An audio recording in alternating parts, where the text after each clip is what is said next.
So today is November the 20th, 2025 at the time I'm recording this. So who knows long how this recording will be out. But please know that as I'm getting ready to go over the professional disclosure statement, I'm doing this for a couple of reasons. The information, any specific numbers, things like that could be modified.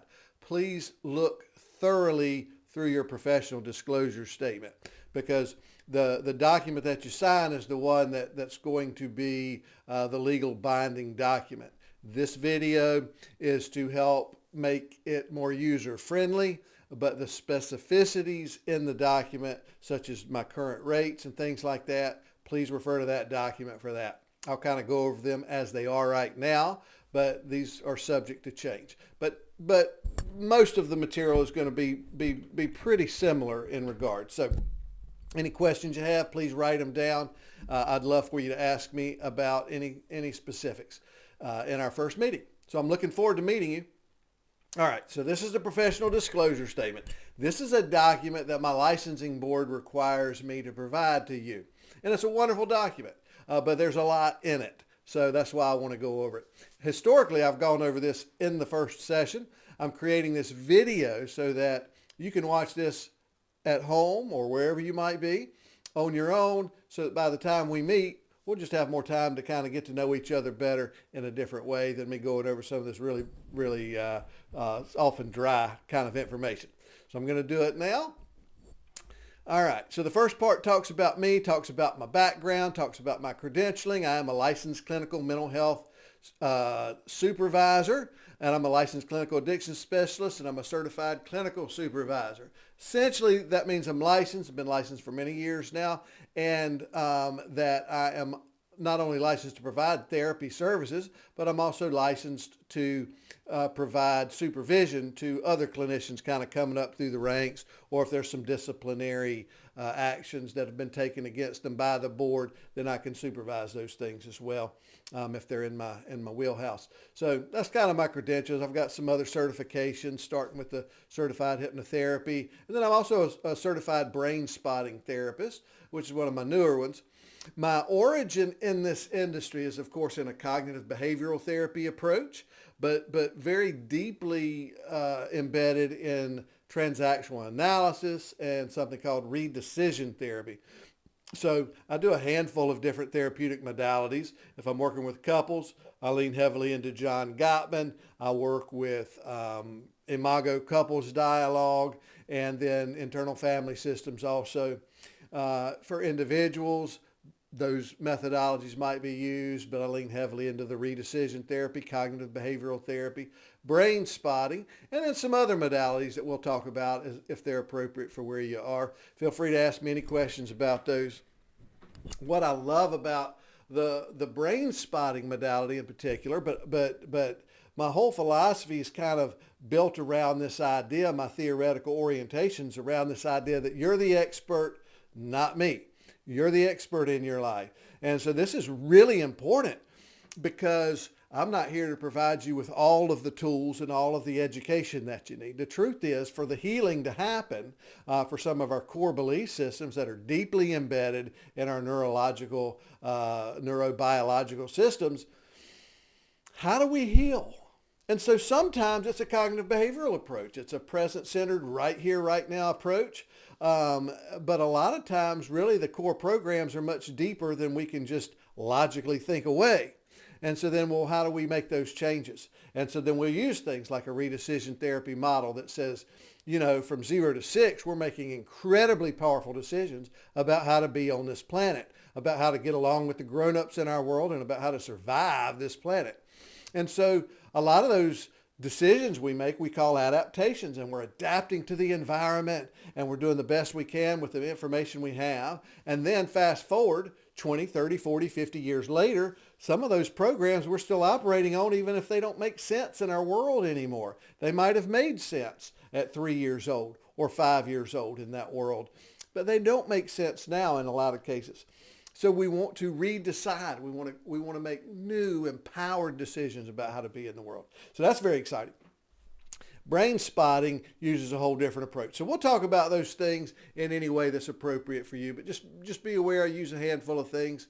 One of the great things about this profession is that it invites us, almost demands of us to continue seeking knowledge and wisdom in areas.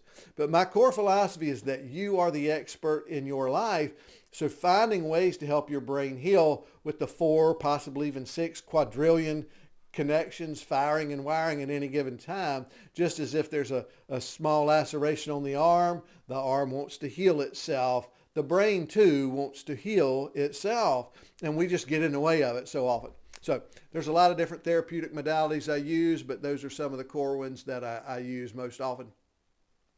There are some potential risks and benefits of counseling. I encourage you to read through this section. Essentially, it can be uncomfortable is the biggest risk, perhaps. Relationships aren't always meant to work out, so there's a risk there that, yes, you could do some work and then make some decisions that leave you in a different position than you are right now in life. But mostly it's not that fun to do some of the deeper work, right? And so I'll make it as safe and as comfortable as I possibly can. And I've been in the seat many times where I'm the recipient.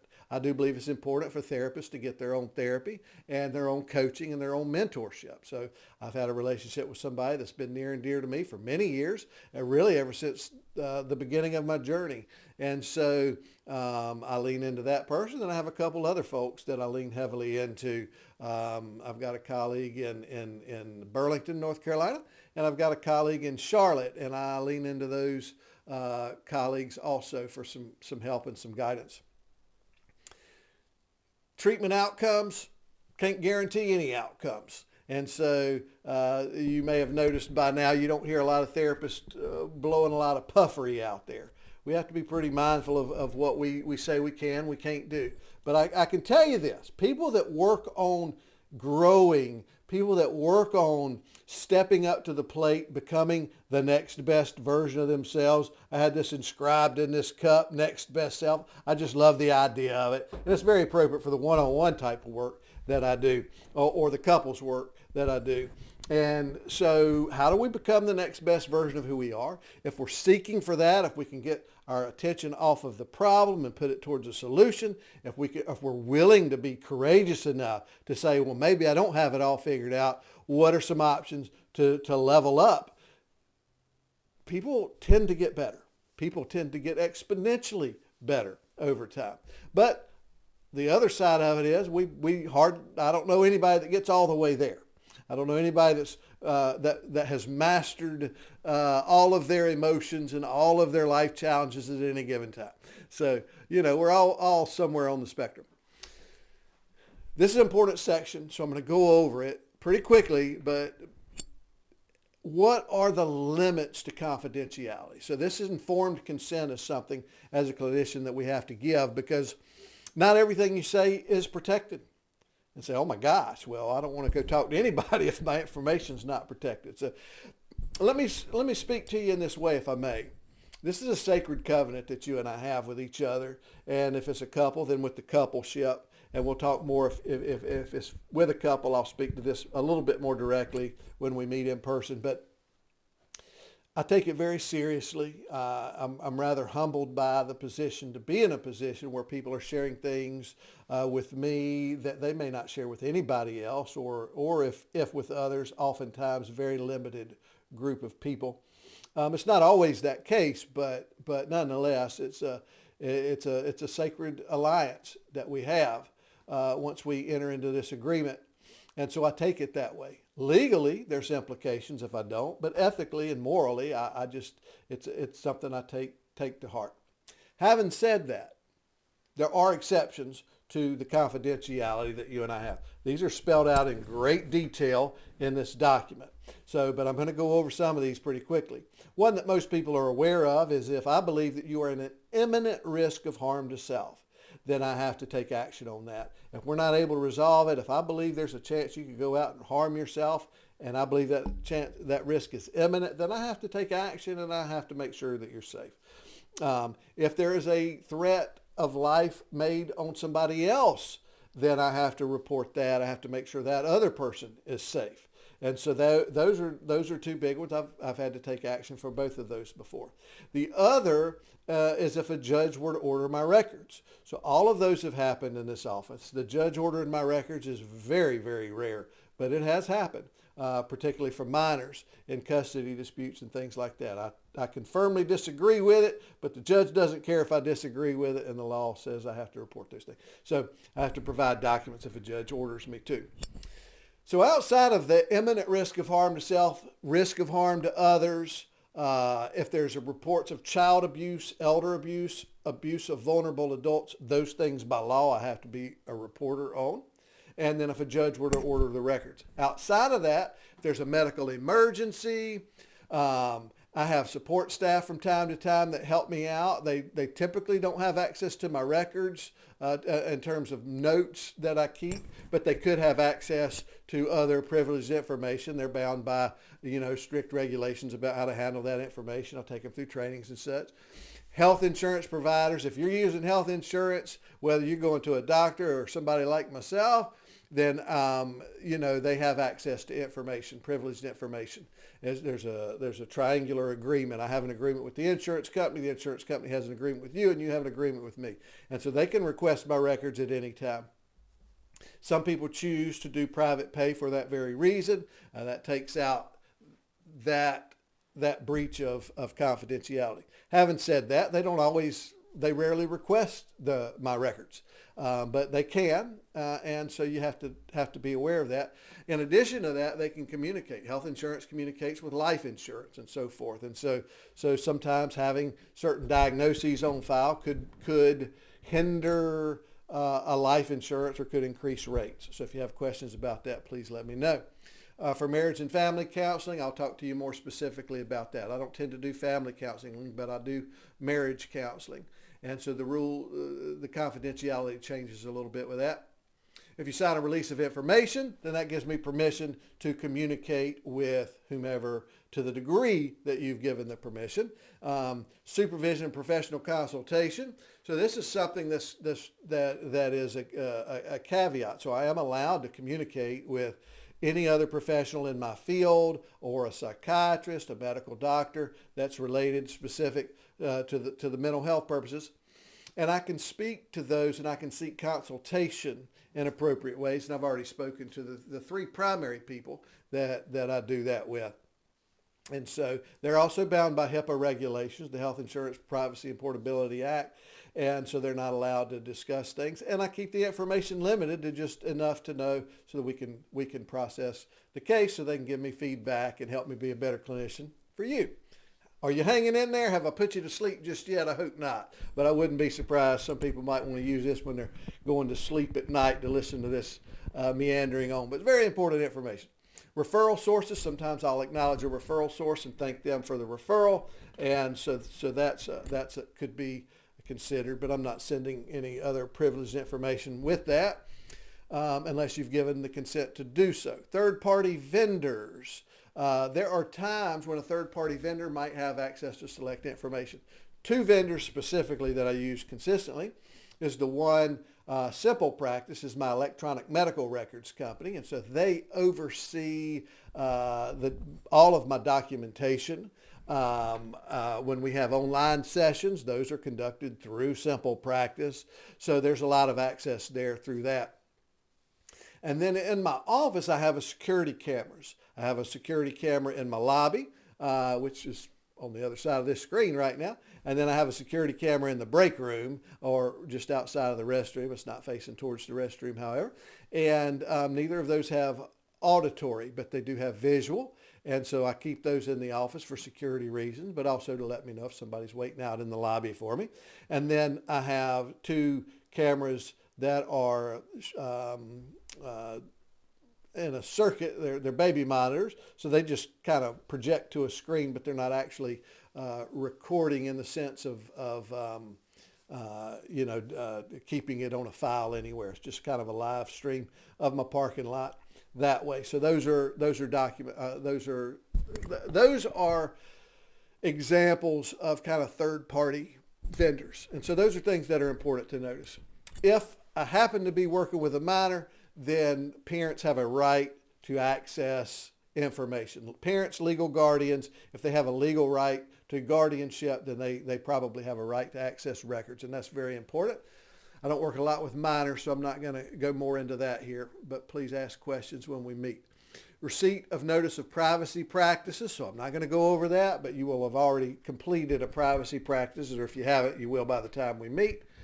You do have a right to see your files if you choose to see them. So I'm going to speak to audio recording just for a moment. So you have, one of the things that's happening right now, of course, is AI technology is just blazing trails.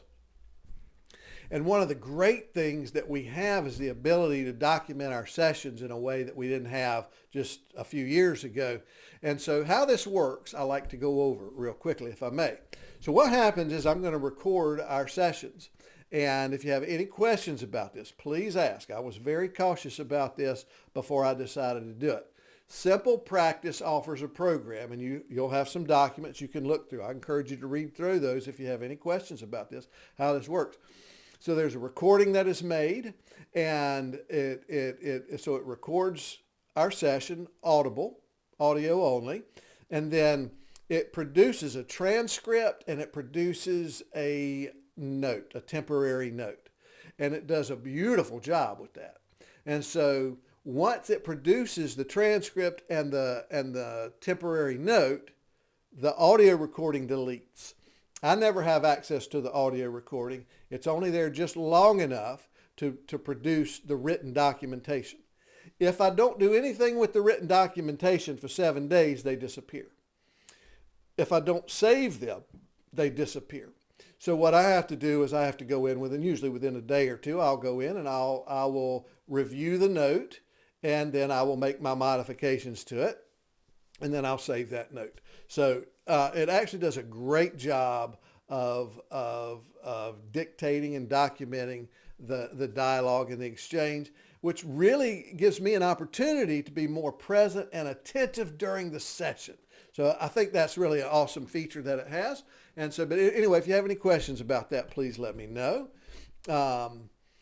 Dual relationships. This is a professional relationship. So my approach is pretty laid back most of the time with most people. Sometimes I can be direct when needed, but pretty much I'm a relatively laid back clinician, and so it can feel very friendly. And it is. Hopefully, you feel safe with me and you feel like we have a good relationship. But it's very important for me to just remind you that this is a professional relationship and it will be conducted in that manner. And I'm not allowed to accept friendships on Facebook, for example. Not that a lot of people are sending those out to me, but if you did, I wouldn't be able to accept that. Length of session. This is a strange one. It's 53 minutes. And that's it's an insurance number. But 53 minutes is for my quote unquote 1 hour sessions. They're 53 minutes. So it could be theoretically that we don't get started till 12, let's say if our appointment's from 12 to 1, we got started at 12:06, then I still might end at 12:59. Sometimes that could feel like, maybe somebody got gypped or something like that. Just want you to know, 53-minute pocket. That gives me some time to do some things in between each of the sessions that I need to do. But anyways, 53 minutes is an industry standard for that. Cancellation policy. If you need to cancel or reschedule, sometimes things come up, please call me or text me. You can also use the messaging system inside of Simple Practice, but the quickest, most efficient way to get me is to call me or text me. Please do not email me. I will not see your email. It might be months before I see it. I might never see it. So please don't email me. If you do email me, text me to let me know you emailed me. If you fail to do this, then the late fee is according to whatever contract is you sign. As of today's date, my out-of-pocket rate is $200 per session, per 53-minute session, and then that also carries a $7 surcharge fee. So it's $207 to miss an appointment, if you have insurance, I'm not able to bill insurance for missed appointments or late cancellations, so the fee still applies. So it's a pretty hefty fee to not get anything out of it. So and it's not like a doctor's office where they're seeing everybody every 5, 7 to 10 minutes. That's a whole hour that's lost for me. So I just and if I wasn't able to get anybody else in that time slot, then anyway, I'm sure you understand why we have to charge that. But if you have any questions about that, please let me know. Methods of payment, pretty much I take credit card, debit card. And so if you are in person and you prefer to pay in cash, I do accept cash. All right, there are credit card for 53-minute sessions. I charge $200. There are some other fees in here. You're welcome to look those up, but predominantly that's what people come to see me for. It's 1-hour sessions in this capacity. There's one assessment that I charge $10 for. It's called the Joins Personality Adaptations Questionnaire. They charge me a fee, so I pass on some of that fee for that. We got late cancellation. We've talked about that. A return check fee. On rare occasions, I'll accept checks. If that's something that you want to do, please let me know. That is a case-by-case basis. If we do that, but there is a charge for return check fee. If there's a credit card charge back, there's a fee for that, which I think I've had happen once in my career. But what else? Phone consultation. So this is very important. If there is something going on in your life and you need to speak with me between sessions, I really encourage you, I invite you to call me. I want you to call me or text me to let me know. If we keep our conversation short, 5 minutes, 7 minutes, something like that, under 10 minutes, I'm not going to charge you for a short phone call. I want to help you get through, deal with whatever you need to deal with so we can move forward, help make your life better. If there is a need for longer phone calls between sessions, I do those in 15-minute increments at $50 per 15-minute increment, or $200 for that hour. Okay, so just please know that I do those in 15-minute increments. But I don't want you to worry about the cost for a short conversation, so I don't charge for short conversations if it's something we can kind of get in there and look at and review. Court orders and subpoenas. If I go to court, I'm charging you a lot of money for that. I don't like going to court. It's not my specialty. $1,400 paid before the court date. According to this contract, that rate is subject to go up. Payment types and fees for credit card and debit card processing. I do this in 50-cent increments. Please look at the current rate scale in your document. As of right now, let's say you have a $35 copay, then that's going to be $1.50 for the credit card surcharge. If it's $200, it's a $7 surcharge to cover the credit card expense. So I do that in 50-cent increments. Any questions about that, please let me know. You authorize me to pay, and so by signing this form, you're agreeing to authorize me to pay, to charge you for services you're authorizing to pay for services.